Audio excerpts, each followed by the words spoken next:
Hello, everybody. All right, I'm so excited for today's video. I was writing down my notes and got a little carried away. So I'm hopping on just a few minutes late. Sorry, guys. I'm super excited, though. I've got some really good information for you. I'm so excited to hear how this helps you guys and how it gives you some clarity, because I think probably the biggest complaint, I guess we'd call it a complaint, hurdle, obstacle, biggest obstacle I think people run into that I hear from people, like the biggest problem is that they're so frustrated that they've been doing the work and still not getting the results. And so this stuff today is going to really, really help with that. So if you are watching, drop me a little heart, say hi. If you're watching the replay, of course, do hashtag replay, so I know you saw it. So yeah, we're going to dive right in. So just as a reminder, we are doing March Movement Month. So everything that we are talking about all through March in these trainings this month anyway are going to be movement and exercise related. And then I think we'll move on probably to nourishment next month. So let me know if that sounds good for you guys. I'll get that all planned out too. But for this month, and well, let's start with last week. Let's recap last week really quick. So last week, we kind of looked at the high level of 3 things that pretty much everyone should do to create a consistent exercise routine. Those 3 things that really should be in an exercise routine, no matter what phase you are in. So you can go back and watch. Sorry, my nose is like itchy today. Yay, spring allergies are coming. So go back and watch that video. You can let me know if you want me to tag you in that. It is pinned at the moment. And then I will move it into the guides. So if you want to tag in that, though, just let me know in the comments. So today, what we're going to be digging into is what exercise looks like in each of the 3 phases. Because something I've noticed is phase 1 and phase 3 get mixed up real easily. Generally, if you have been frustrated that you are doing something, you're doing workouts, but you're not getting the results or you can't maintain them, it's usually because your strategy is not fitting the phase that you are in. And most often what I see is people are applying phase 3 strategies when they are in phase 1. And I know a lot of people don't want to admit when they're in phase 1, but I'm just telling you guys, this is what I see all the time. So we're going to be getting really honest today. I'm not going to be mean, I promise. This is a judgment-free zone, but you can't progress if you're not being honest with yourself, right? So that is what I'm here to help you guys with. So if you are watching, make sure you say hi. Drop me a hashtag replay too if you're watching the replay. Hello, everybody. So I wanted to make a couple quick announcements just as a reminder, since this is Movement Month. We're going to wrap up the month with a movement habit challenge that's actually going to really help you apply everything that we have talked about. I'm super excited. I've actually done this challenge before, but I'm going to be tweaking it a little bit because I want it to just flow really beautifully with all these trainings that we've been doing. I'm actually just going to show you how you can basically take everything we've been talking about this month and plug it into action. So it's basically, let's see, we started the month talking about dealing with chronic aches and pains. So the movement habits I'm going to show you absolutely will help with dealing with chronic aches and pains. If you have specific chronic aches, pains, injuries, whatever, please do let me know. You can either send me a DM or drop me a comment in here. That way I can kind of better tailor the live coaching aspect that I'll do in the challenge to you. If you want the challenge link too, I'm going to be getting that up today. So if you want that, drop challenge in the comments. Hi, Tona. It's lovely to see you. Thank you for watching. So yeah, drop challenge in the comments if you want the link for the challenge when I get it up, and I will send it straight over to you. So the challenge will help improve those chronic aches and pains. I have to have the general disclaimer. Of course, I can't treat and diagnose all that stuff. So definitely, if you ever have a concern, I'm always happy to talk with you and help you determine if you do need to actually see a physical therapist or if it's something I can help you with, since I don't want to go out of my lane on that one. So it's going to be 3E compliant. We talked a bit about the 3Es last week. That was one of those kind of higher level things that everyone needs to include to have a successful exercise habit. Easy, effective, and enjoyable. So all of these movement routines, I'm not going to promise that every single one of them is going to match that for every single person, since we're all different and, we all enjoy different things, but it will be easy. It will show you how to make it easy. And if it's an enjoyable movement, then it's going to be really effective for you. So the other things it's going to do, it's going to definitely help you balance the stress and relief aspects we talked about last week. And it will also actually hit all of the components for a well-rounded workout routine, as well as I'm going to actually go in to how you can really make them work for you no matter what phase you're in. I'll help you tweak them based on what phase you're in. And of course, they're going to be time friendly, since I know that's kind of like the second biggest thing I hear people talk about is they don't have time for it. We're very busy people, busy society now. So they're going to be short, sweet, to the point, and hopefully very enjoyable for you. So again, drop challenge in the comments if you want the link when I get that up. So the other announcement is, if you are ready for the next level, if you need a custom workout plan, if you need more hands-on support, helping you get all of this into place so that you can actually take care of yourself consistently and intuitively while still balancing work, family, and life, I decided I'm just going to keep the Accountability and Consistency Club doors open from now on, basically, so you can enroll when you are ready. If you have questions about that, feel free to reach out to me, and I will drop a link in the comments here after I finish up the video so that you can go check that out if you are interested. And if you have questions, please do reach out. So it's a pretty fantastic program where we are creating quite awesome changes for my clients. So let's dig in then. All right, so phase 1, I'm just going to go through each of the phases, remind you kind of what they are, how to know what phase you are in, kind of what the hallmark signs are basically, and then I'm going to take you through what exercise should look like in each phase to really help you actually get through the phase or thrive in the phase. Phase 1 is getting out of survival mode. So that one, most people seem to come to me in that phase, but the main goal, of course, is getting out of that phase. You don't want to be in survival mode. And then ideally, you're going to sit in either phase 1 or phase 3, and you might move between the two, just depending on what is going on in your life. So phase 2, of course, is thriving on autopilot. And then phase 3 is when you are ready for a challenge and you want to do something to see what you are capable of or to jump yourself to the next level.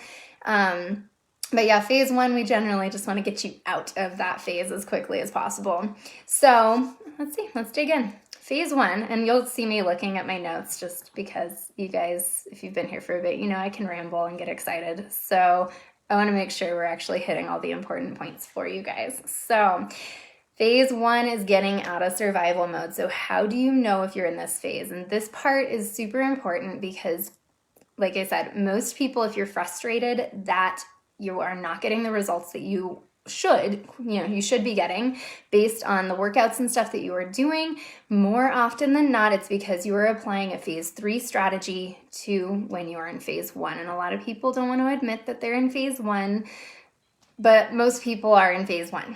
And like I said, I'm not trying to be mean or anything, but we have to be honest, especially if you are very frustrated that you're not getting where you want to be.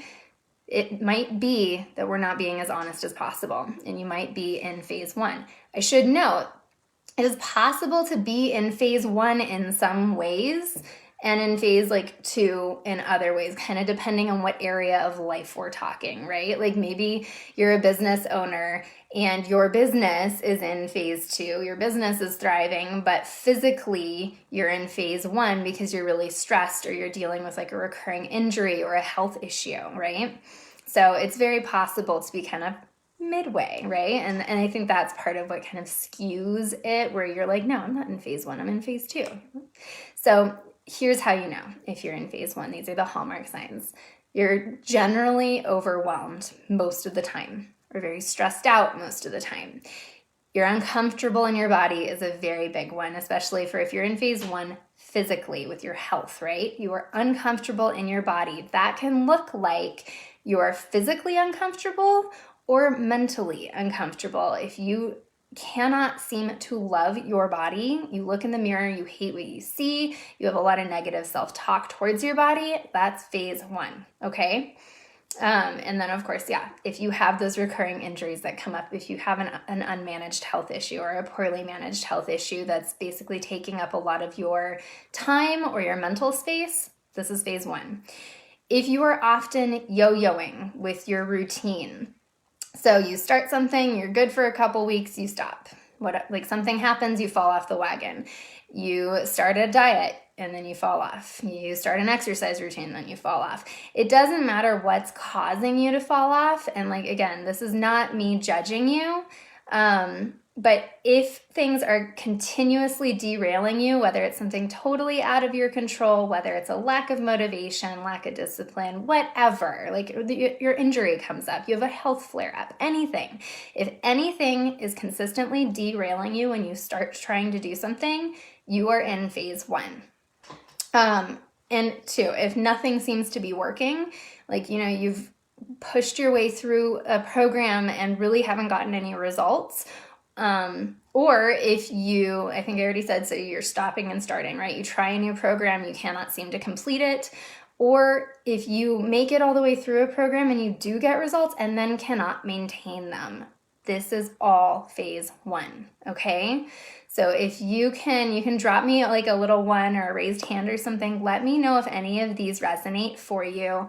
These are phase one and it's okay to be in phase one. It's actually best if we can honestly identify you're in phase one, because then we can get you out of it, okay? We can stop applying strategies that do not work for phase one and start applying the strategies that do work. So when you are in phase one, the top priority here, and I think this is why people don't want to admit that they're in phase one, because they want to go do those phase three strategies, because that's what the health and fitness industry pushes, is, being effective.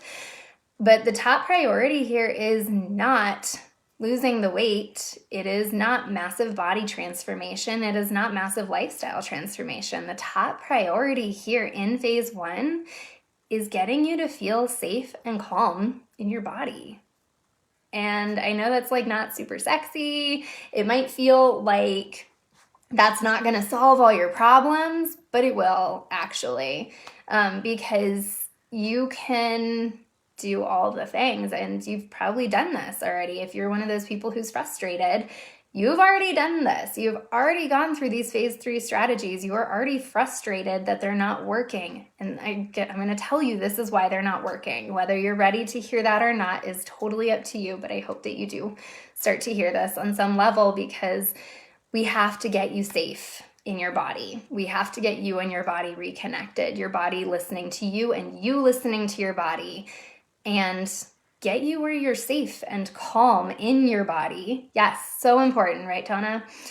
We have to get you safe in there, because your body literally cannot do the things that you want it to do with those phase three strategies if it is not safe, if its basic needs are not met. If there is pain, if there is fear, if there is stress, that means your basic needs are not being met, and you're still in survival mode. If you are in survival mode, your body is not capable of making changes that your body and your brain perceive to be not important for your basic survival. Having a totally ripped body with a low body fat, that's not important for your survival.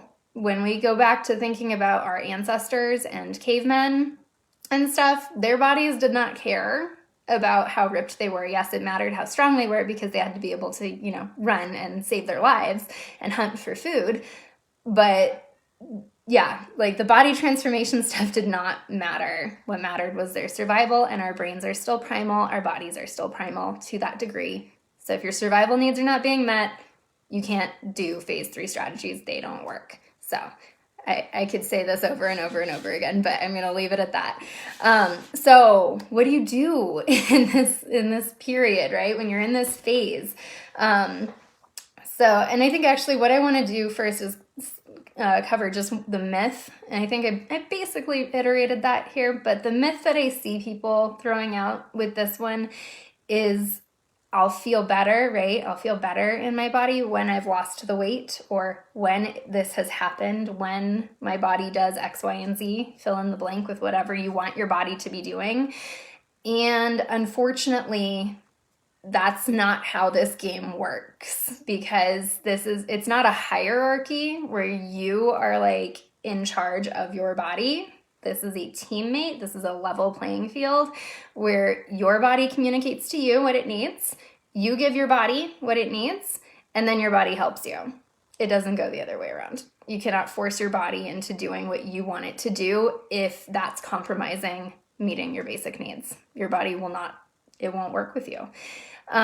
So we need to meet those basic needs, but we also need to have that team relationship with your body, because if you can't treat your body as a teammate, as an equal, and you can't give it that respect, at the very least it needs respect from you. If you can't give it love yet, that's okay. I know that kind of comes with time when you feel like your body's actually supporting you, but you got to give your body that respect and start listening to it and giving it some of the things that it's asking for so that it can support you. It's not the other way around. It's not you bully your body into doing the things you want and then you're going to like it. It just never works that way, because that's kind of the inherent problem, right? It's basically creating a toxic relationship with your body.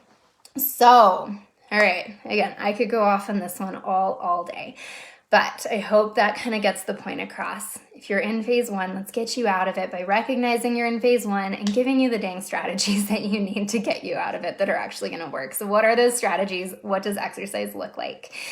The biggest thing is you're going to be using movement and exercise to start decreasing that stress and to start finding ways to move that actually feel good. This is not about hitting all the check boxes on those workout plans. It's not about increasing your weight on the workouts. It's not about any of that. It is literally about finding ways to move that feel good and decreasing your stress and rebuilding that relationship with your body. That's kind of the three basic things that you need to focus on if you are in phase one. So really, all you need to do with this is establish a consistent routine that is easy, that is enjoyable, that decreases your stress and actually helps you feel good in your body. So that, of course, I know, I wish I could tell you like, oh, just do 1, 2, and 3. So those are the boxes basically that you need to hit, right? That it needs to be easy, it needs to be enjoyable, it needs to decrease your stress, and it needs to help you feel better in your body, rebuild that relationship with your body. Those are the boxes that you want to look at hitting right now. And how that actually looks for you is really up to you. This is where I do highly recommend, reach out to me, come join us in the ACC, because that's where I can give you the custom movement plan. That is where I can do a full movement and lifestyle assessment for you and actually tell you these are the specific things that you should be doing. So to give you an idea, I will use myself as an example because I was in survival mode just a few years ago, basically. I had the unmanaged chronic pain, total fatigue and exhaustion. Things were not going so great for me. So for me, that looked like taking a really big step back. I was blessed enough that my husband was able to work while I stayed home with the kids. And in staying home with the kids, I really prioritized rest, decreasing my stress. So the only things that I had to worry about were making sure that my kids were fed and clean. And that was about it. So I rested a lot. I worked on learning strategies that helped me better organize my life so that I actually felt in control of my life. And I started working with a physical therapy team because for me, I needed that help with managing my chronic pain. I have a hypermobility disorder that I at that time did not know really how to manage it. So I needed some professionals that could really help support me in that. And so that was my focus, was resting, practicing my organizational and planning skills, and doing my exercise routines that I developed with my physical therapists. So that could look a little different from each person, you know, like maybe for you it is continuing. I always, and that's a huge thing that I work with my clients actually, is getting those planning skills in place. We start building the owner's manual as soon as people start the program, where we're going through, and not only are you learning how to plan and reflect and set goals and create an action plan for them and always check in and stuff, but you're also actually building out your owner's manual on the things that you're learning about yourself on the way, which is really fun, because by the end of the program, my goal, or by the end of the time working together, my goal is that you actually know what the heck your body has been saying to you this whole time. That's why I call myself a body translator, because I can help you bridge that gap when you're like, what does my body want? It just doesn't want to cooperate with me, right? So that's what we do in there. And so, but what can the exercise specifically look like? A lot of times it's doing movement breaks. So just getting a little more movement throughout the day so you're not spending so much time sitting. Going for a walk. Any movement that you just enjoy. Like dance is a huge one. I know a lot of people love dance. Yoga, anything that encourages like breathing, where you're not like out of breath, but where you can actually breathe fully and deeply. That really helps with the stress relief aspect. Walking is great, or anything that's very rhythmic. So yoga is good. Walking, if you have the foundation to run, that's great. Running, though, I think is almost more of a phase 2 thing that you can work up to. Yeah, so it's any movement that feels good, any movement that helps relieve stress, that supports breathing, because that's really kind of the key for stress relief. So I hope that gives you guys some ideas. Let's see, Tona, you said it can be hard sometimes to see what the body needs and wants. Yes, it can be so hard. That is where, if like, especially if you're really frustrated and you're like, I want to, excuse me, I want to give my body what it needs, but I cannot figure out what it is saying. Come work with me in the ACC, because that's what I'm best at, is translating for your body. So I should have brought some water in here. Sorry, guys. Okay, phase 2. Otherwise, I can spend all day talking about this, and I don't want to keep you guys too long. Yes, movement breaks are so needed, right? Dancing is wonderful. Mobility is wonderful.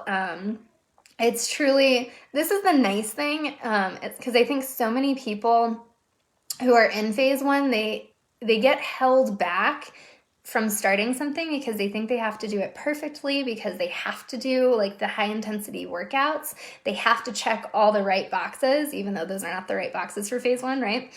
But it keeps them held back, when in fact, all you have to do, like there's almost no rules in phase 1. You literally just need to do whatever you want to do, whatever feels enjoyable and easy for you.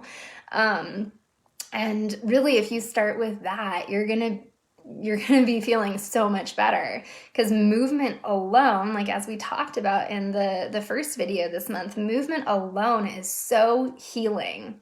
Like it's just magical. It really is. So we talked about that last week. I went off on my tirade on how magical movement is.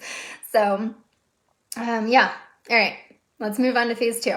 Let me know if you guys have questions on phase 1. I'll circle back.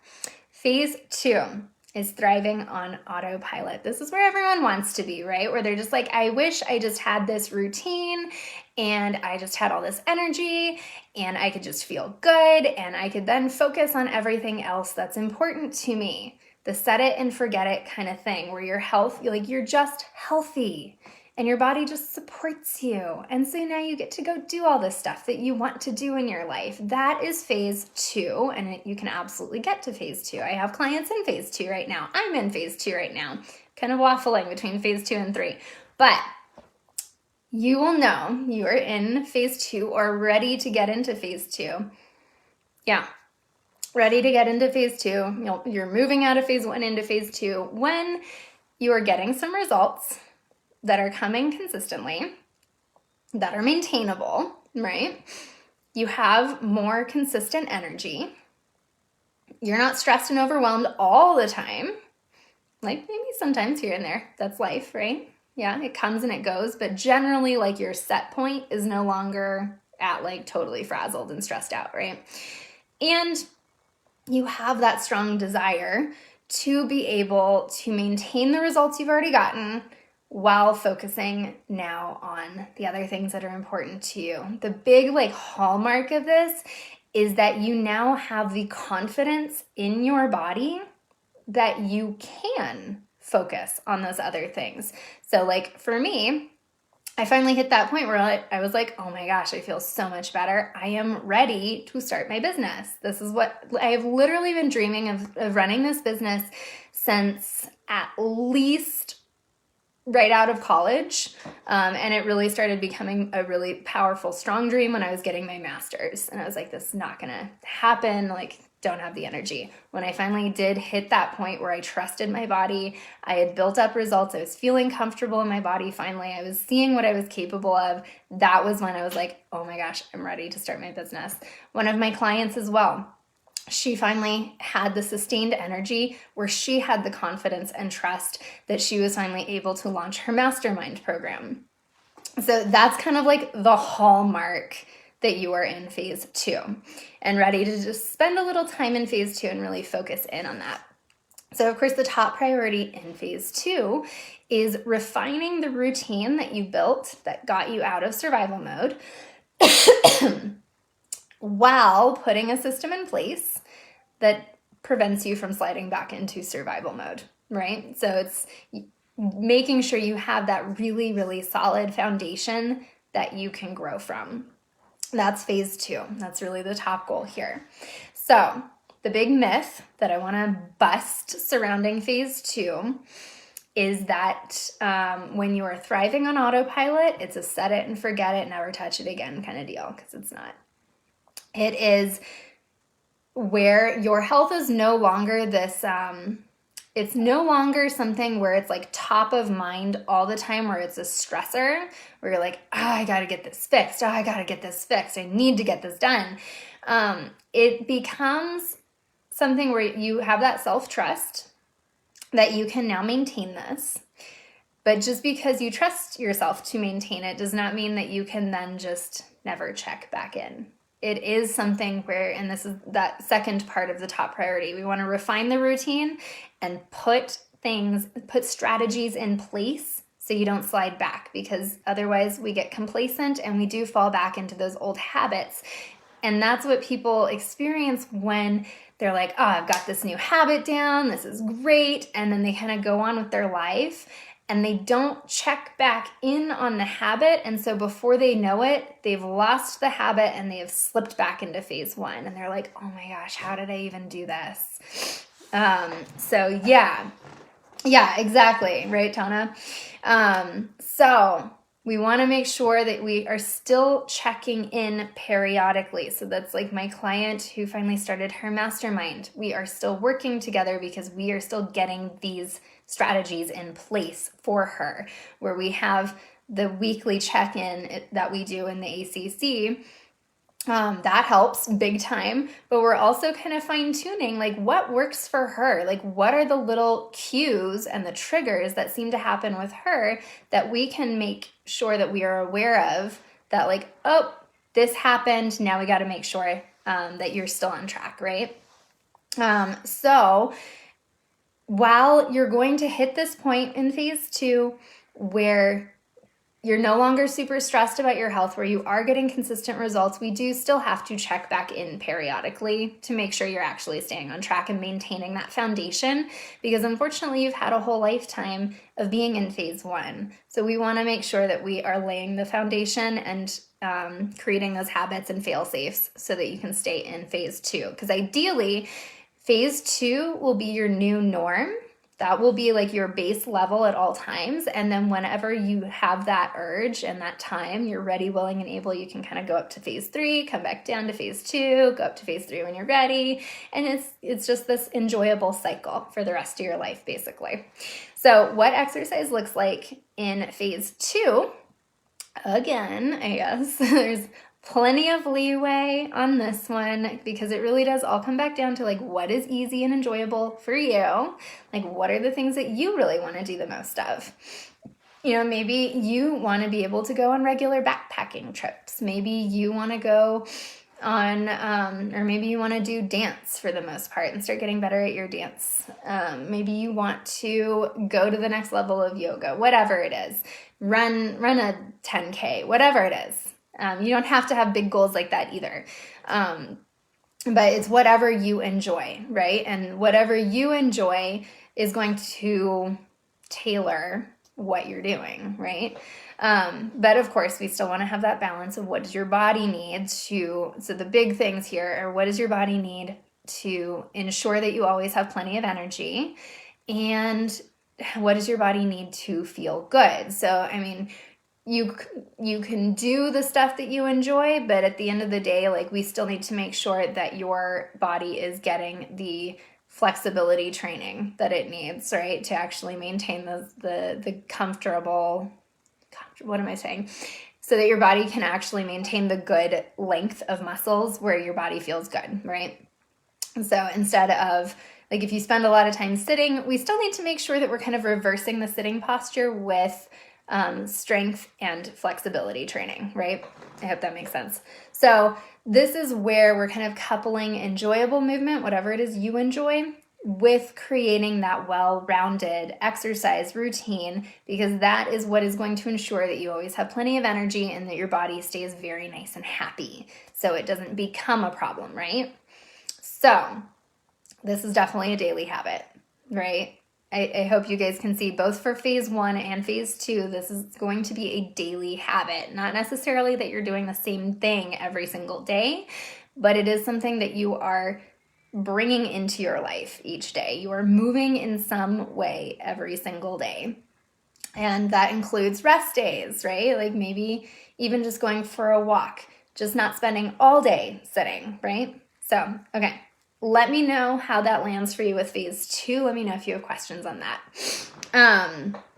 Okay, phase 3 is when you're ready for a challenge. So this, of course, I hope I've made this one clear. This is when you have a very solid foundation in place where you are connected with your body. You and your body are working as a team now. So you are comfortable in your body. And at the bare minimum, you've got a significant amount of respect for your body. Even if you haven't made it like all the way to the self-love aspect, you've got a lot of self-trust and a lot of respect for your body. And you're aware of what it's capable of. And your body, you have that sense that your body is supporting you, not fighting you, right? If you still have that sense that your body is fighting you, you're still in either phase 1 or phase 2, okay? So the other things, you have a solid routine in place, both in your health and fitness as well as in your life. You're not ready for a challenge if you still feel stressed and overwhelmed about any aspect of your life. Generally. There's always leeway with this stuff, right? But generally, like you're not going to be ready, willing, and able to take on a challenge, like a physical challenge, whether it's like an exercise challenge or a diet challenge or even a personal growth challenge. You're not really going to be ready to take that on if you don't already have a solid routine in place for like your health and fitness. And if you're in your life, like if you are still super duper stressed out with work and you don't have time because your work is like sucking the life out of you, you're not really going to be able to thrive with phase 3. So you really do need to have like a solid routine in place, a solid foundation in place with both health and fitness and life, so that you are in a place where you've got the time, where you are ready, willing, and able to take on a challenge. I hope that makes sense. The biggest thing on this one is that having that initial motivation to do the challenge should not be an issue. That kind of lets you know that you're in phase 3 or you're ready to hop into phase 3 from phase 2, where you're looking at challenging yourself in some way and you're really excited about it because you know it's going to be super helpful and it's going to be a really powerful experience. So you're like, the initial motivation is not an issue. everyone's going to have motivation issues at some point along the way. So don't worry about that. But the initial motivation should not be an issue. However, I want to bust the myth here that because you're excited for a new diet or exercise program because it's finally going to work, that doesn't actually mean that you're in phase 3. Because again, if you cannot regularly make it through a program, right? And that's most of the fads, most of the health and fitness industry stuff that gets promoted is a phase 3 strategy. Let me make that really clear. Most of the stuff that you have tried to do in the past is probably a phase 3 strategy. If you still cannot regularly make it through one of those, or if you've made it through and cannot maintain the results, you are not in phase 3, okay? So just because you're excited initially, and that's like really the big difference, right? You're excited initially because you're hoping that this is finally going to be the program that works. That is like your hallmark sign that you are about to try a phase 3 strategy when you are in phase 1. So please don't do it, okay? Come talk to me and we will help you figure out what you should be doing instead so that you will get the results, okay? So just keep that in mind. That is the big hallmark. With phase 3, when you are truly ready for a challenge, it's because you have already been in phase 2 and have a very solid foundation where you've already gotten results and you're successfully maintaining those results. So, exercise in phase 3. This one's going to be real quick. So all I have to say is exercise in phase 3 is pretty much any of the strategies that you've seen in the health and fitness industry. That's it. So it's going to be any of those. It's going to be anything CrossFit related. It's going to be anything high intensity interval training related. It is going to be, honestly, even some like standard strength training workouts. Any training that you would do to prepare you for a 5K, 10K, triathlon, anything like that, those are all phase 3. So, yeah, those are all phase 3. They really are. You want to get, like, there's going to be a little bit of crossover, like I said, because in phase 2, of course, that's where you're starting to really establish a nice, well-rounded workout routine so that you can support your body, so you can have plenty of energy and your body can feel really good and happy. But if you have not already been doing that, right, if you haven't eased your way into that, then you're basically trying a phase 3 strategy while still in phase 1. So I want to know, like I said, I can talk about this all day. I would love to hear from you guys. So we're just going to wrap this up with this one. I would love to hear from you guys. Oh, hi. I know. We got a doorbell. I'll go get it in a sec. I want to know what phase you think you are in. Let's wrap it up there. What phase do you think you are in? Not even what phase do you think you're in. What phase is your gut telling you that you are in? And it is, again, it is totally okay. We have literally, all of us have been there where we have tried the phase 3 strategies when we were in phase 1, and it's okay. So we've all been there. I've been there. Everyone's been there, because that is what the health and fitness industry pushes as like the solution, right? It's not the solution. I hope I've shared with you today what the solution is. If you have questions though, let me know. So drop in the comments what phase you are in. And if you do have questions, please do let me know. Otherwise, I'd love to hear in the comments, what are you going to be doing? Now that you kind of know what exercise should look like in each phase, what are you going to be working on right now? What's one thing that you want to be working on right now? So yeah. I will be dropping the challenge sign up here shortly. So again, if you want the sign up link, drop challenge in the comments. And if you want to talk with me more about how I can support you in the Accountability and Consistency Club, you can drop ACC in the comments as well. And I will reach out and we can talk about whether it's a good fit or not. So that is it for now, guys. Thank you so much for watching. And I hope this was helpful. I hope you have a beautiful day. Bye.